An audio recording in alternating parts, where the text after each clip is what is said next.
Hey there, we are live. Welcome to the show, Be the Boss of Your Money.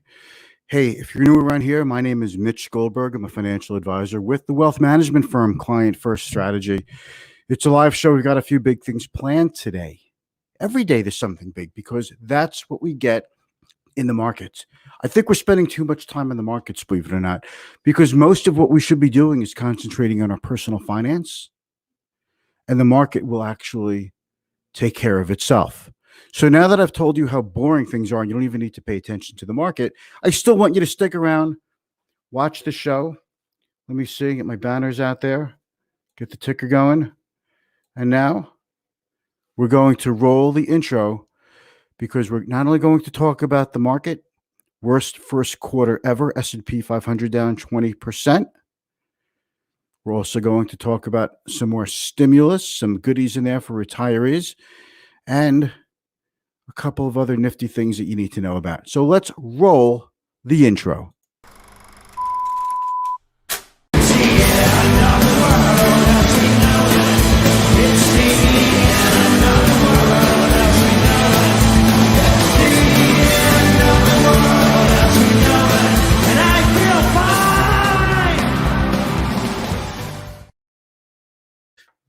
It's the end of the world as we know it. It's the end of... hey there. I didn't realize you were back already. Okay, yeah. Think about the theme here. It's the end of the world as we know it. Don't give me that. Oh, you're being gloomy. No. It's the end of the world as we know it. And I feel fine because I'm thinking about all the permanent changes that will last after this coronavirus economic crisis we find ourselves in. I think about maybe this could pull the country together. Crazier things have happened. Hey, I don't mean to come out here and not be moved and hurt and just shocked by the illness and the death. It's horrible. But we have to get through this because we plan on having it tomorrow. In fact, we plan on having a very good tomorrow. We plan and we owe it to all those who came before us to live a good, happy, very satisfied life. So as Bruce Springsteen once said, I forgot the name of the song,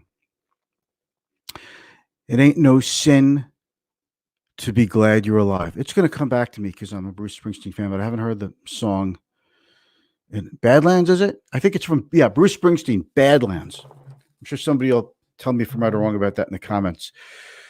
By the way, welcome to Be the Boss of Your Money. If you have any questions, please ask them in the comments. Maybe if you don't have questions, I'll take a word of support. Hey, that would be nice. Give me some encouragement, push me on. People, let me know you're watching. Let me know you're getting some value out of this. And if you're watching this in the replay, I'd like to welcome you as well. You're very important to me. And you know what? Most people actually, I think, do watch this in the replay. So ask a question in the replay, in the comments, as if you were watching this during the live presentation. I will check back. I will get back to you. I love it when people interact with me in these presentations. It's actually a lot of fun. I look forward to doing these. I kid you not, all day long. I cannot wait till 4:30 to do these. And I wonder and I worry, like, what am I going to say? What am I going to sound like? Maybe, what if I don't have anything to say? What if I forget everything that I was going to say? Because sometimes you think of like all these great things to say, and then you go on live stream and you're like, damn it, forgot what I was going to say. Don't worry. I'll think of something good. Okay. So the chart of the day is what I want to show you first. Okay. This is the S&P 500 index. You cannot invest directly into an index, but you could invest in a security that tracks or mimics an index. Just want to say that. Okay. So here it is, the 200 moving day average. And everything was going so nice through a little past the first half of February. So around, actually like the last week of February, just look at this from here all the way down to here. It really is just stunning. And we knew about the coronavirus since about, mid-December. Okay. We're a little wobbly over here, but it's just really crushing. And although we've seen a little bit of a recovery in the S&P 500, it's not really much if you think about it compared to how much we're down. So, if you think of it this way, it's not too much of a steep fall to go back to former lows. Maybe make new lows. It does seem kind of easy if we had the low already. But that's the thing. So many people are saying that there's no way we could have had the lows already. And maybe that's what gets us past it. Maybe people have done their selling already. Maybe a worst case forecast has been accepted. And now we're thinking we could do better than that. Goldman Sachs came out today and said, we'll have a very steep, very sharp recession. Duh. But they also said we're going to have a very rapid, very quick ascension, recovery. Yesterday, I call friends every day. I do my buddy check, and I want to take, the pulse of what's out there and how people are doing. Okay. I'm a people person. And, I have friends and colleagues who've lost their jobs in the last week or two. Like I know people who are now unemployed. These are people who make healthy 6-figure incomes. And granted, many of them have assets. They have money in the bank. They'll get through this. But not everybody's in the same boat. Some people look like they have a lot of money in the bank, and they don't. A lot of people are nervous. A lot of people are worried. I read a statistic that 1 in 3 Americans now know someone who's been laid off or lost their job or furloughed because of the coronavirus. And a lot of people you might not have noticed have lost their jobs because they're self-employed. So yeah, they didn't lose their jobs because they didn't fire themselves. But if their business turned off and no revenue's coming in, it's kind of like being unemployed, except that they get to keep the expenses of running their business. So S&P was off 12.5% for the month of March, 20% for the quarter. I think it masks what a lot of widely held stocks have done, such as bank stocks, energy stocks. It's just really, if you think about it, there are a number of large cap tech stocks that have held up the major averages, and they're just such big components in all the major indexes that I think they mask the damage that has been done to most stocks. Okay. So that is the update. And this is the chart of the day, the chart of the quarter. It's just stunning to go from here. I need to show you this because I'm talking like you are looking at this. So I'm going to just share my screen. Okay. This is the chart that I am talking about. Come on, share screen already. Dang it. Okay. This is the chart. See this? Here's what I mean. Okay. Around December is, when we started to hearing about the coronavirus, we had a little wobbliness in beginning of February, late January, no problem, hit new highs toward the end of February. And then just like a light switch, stocks just went right down. And each bounce, 1, 2, 3, 4, went to a lower low. Technically speaking, that's pretty terrible. Okay. And then you go over here and you see we had the bounce, went down, came back up a little bit. But you see how this, I don't know if you could see on your screen or your smartphone, but this little peak is a little bit lower than this peak. It's kind of a negative. You want these peaks to start going higher, not lower. So that's what I mean. Will we test this bottom out here? I have a couple of reasons to think we won't. I have a couple of reasons to think we will. Whether if we do or not, and I'm still going that I still think we may have passed it. We're still going to do the same thing. Okay. Personal finance, investing, that doesn't stop. I'm going to show you this. We took a look at this the other day. Okay. This is the Johns Hopkins coronavirus map. that you've been hearing about and seeing and reading. You see all this red in the United States and all this red in Europe and Japan, and now it's a nice big red dot right in the middle of India, Australia. See, we need this red to shrink, and it's not. Total confirmed cases 838,000 in the world. That's, if you could test everybody in the world, that number would probably be a hell of a lot higher. But the US, 181,000 confirmed cases. Okay. They actually break down deaths in New York City. 932 deaths, and unassigned New York, 448. Okay. What you're seeing over here is recovered only in the right. So this is the best part of it. Okay. 176,000 recoveries. And that's those are the people who have developed the antibodies, and they will all be helpful in creating a vaccine. So the theme yesterday was, when we had a market up 3.5%, was about things that could go right, about Johnson & Johnson identifying a potential medicine or test, for a potential vaccine. You've got a number of potential vaccines that are being worked on, and we'll get there, and we'll get through this. So the economy, though, and the stock market are not necessarily the same things. The stock market is bouncing. It's bouncing all over the place. I shouldn't say bouncing. It's plunging all over the place with a small little bounce. But the stock market is trying to find its footing. Price discovery. It's a nice way of saying a down market, where what are companies worth?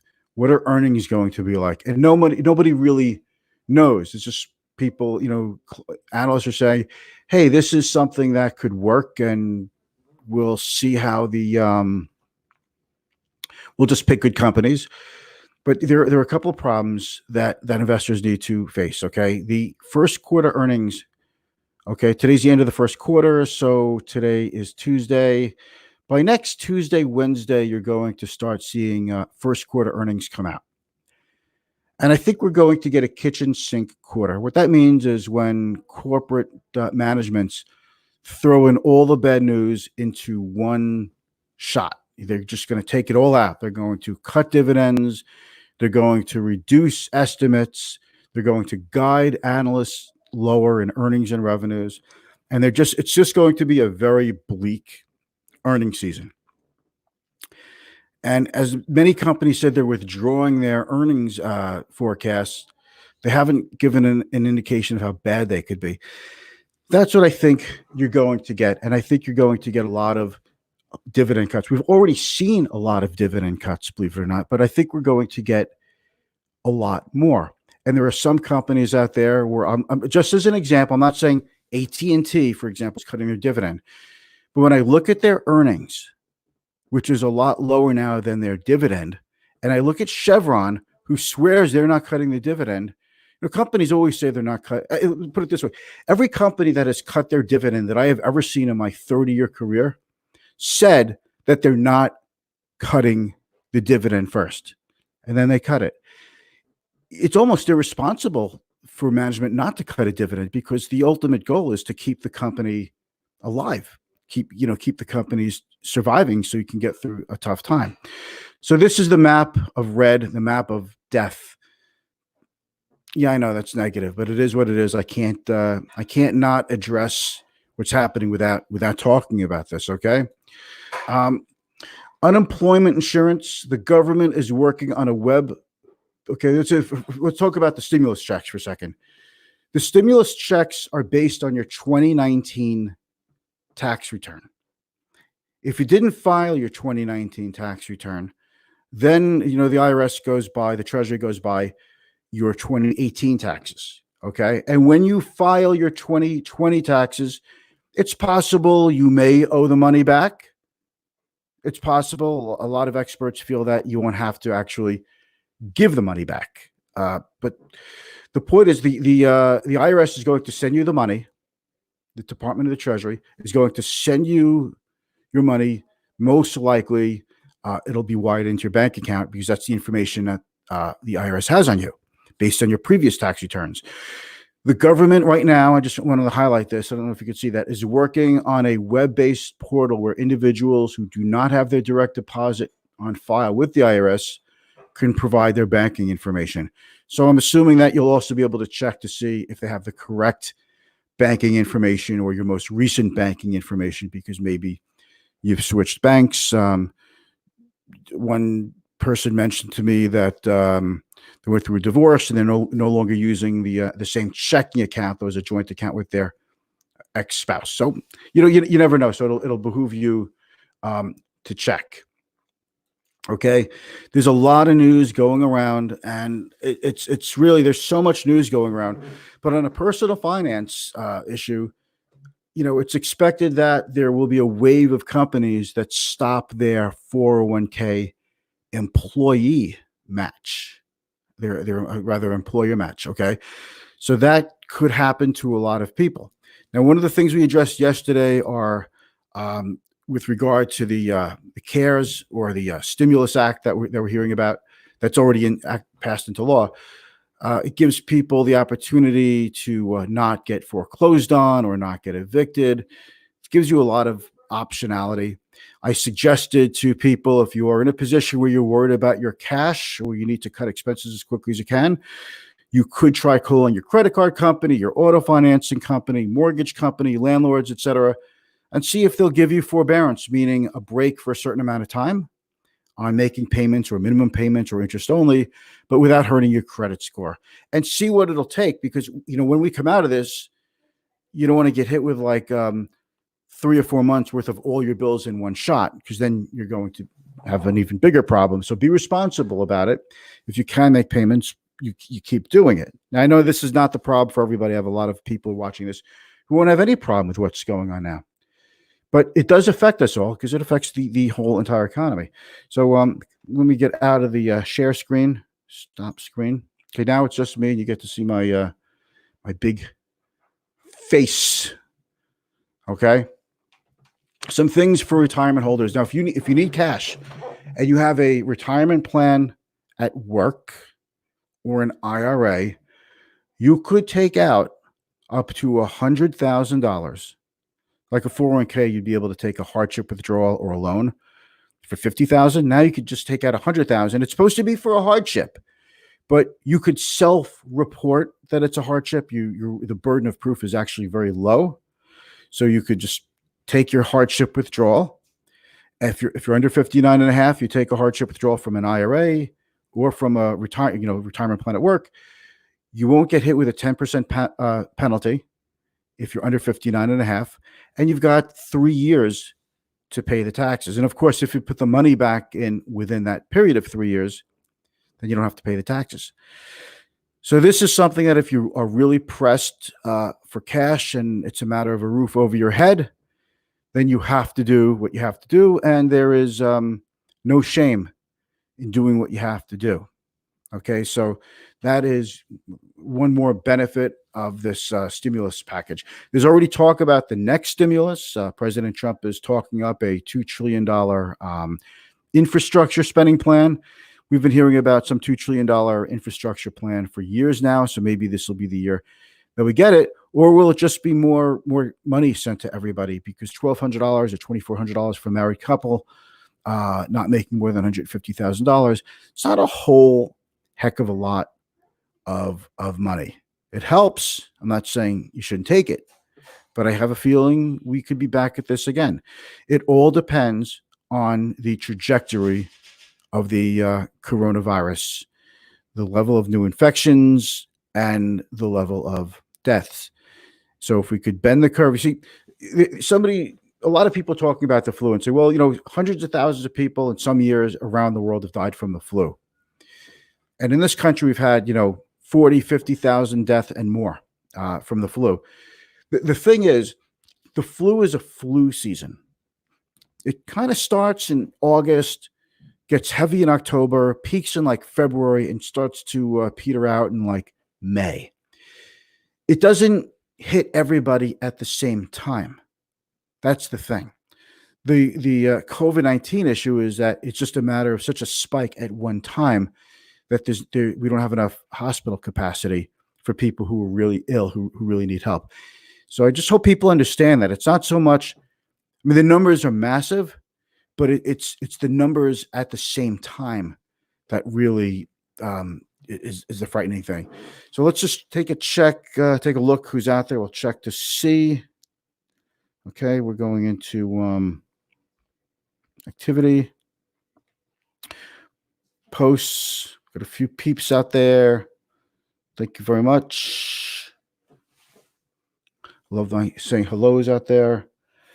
And we've got two peeps. We got Brad. Hey, Brad. Good to see you. Hey, thanks for finally watching my live stream. I mean, all right. Good for you, buddy. Thank you, Scott. Always good to see you. You've always been such a good supporter. Folks, if you have any questions about the economy, about the market, you should ask me. I'm pretty well versed in this stuff. Investing, personal finance. I mean, this is what I do. I mean, this is my thing. And I want you to ask me. I think I'm providing a good service here. And I enjoy it. I'm shocked that we're on for like 20 minutes already. So got a couple more things. There are a few people out there. I've got a couple of reacts out there. And I wish I could get this. You have to have an alternate screen to see all of your reacts and all that good stuff. Dan Neveloff, thank you so much for sharing this stream. That is super, super cool of you. Okay, we've got a few people out there, so I'm just going to take a look.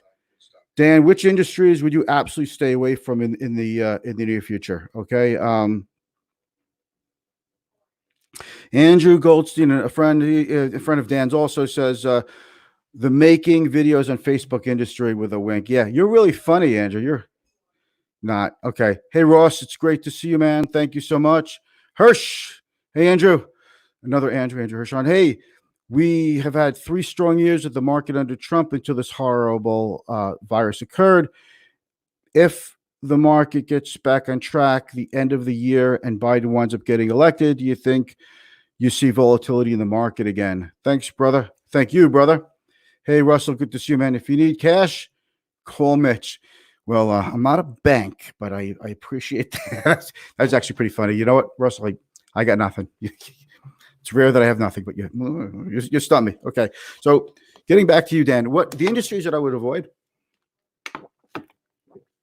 I mean, the ones that you already see that have gotten pounded: travel and leisure, hospitality, hotels, cruise lines,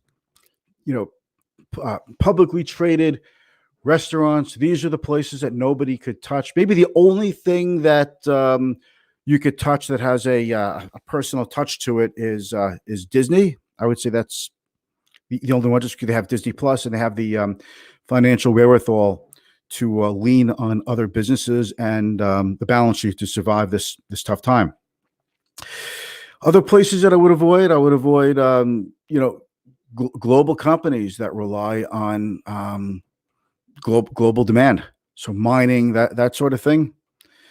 There are a few things that I do like, though. Companies that are involved in cloud computing, companies that I call them screen companies that keep you occupied, like video gaming, the social media type companies, things that companies that can keep you engaged and give you something to do, because that's where the advertising money is going to go to. I've got a couple of stocks that are taking it on the chin because advertisers have pulled back from TV advertising, but I don't think they pull back on online advertising. Plus, we still have a presidential election coming up, so there's going to be hundreds of millions of dollars spent in online advertising for political ads. Andrew Hirschon, what do you think? You know what? I remember when Clinton became president, and a lot of people said, "Oh, that's it, tax and spend Democrat. Market's going to get killed. The economy is going to be the worst ever." And the opposite happened. And then I remember one of my neighbors, just like right in my face, came up to me. Oh, if Obama is elected, the whole economy and the market's going to go down. And no, the economy didn't go down. The market didn't go down. And then we have the Trump market, which is basically gone. But I want to get more into this because there's like a really bad cycle that's going on. And before people say, Mitch, you're being political, okay?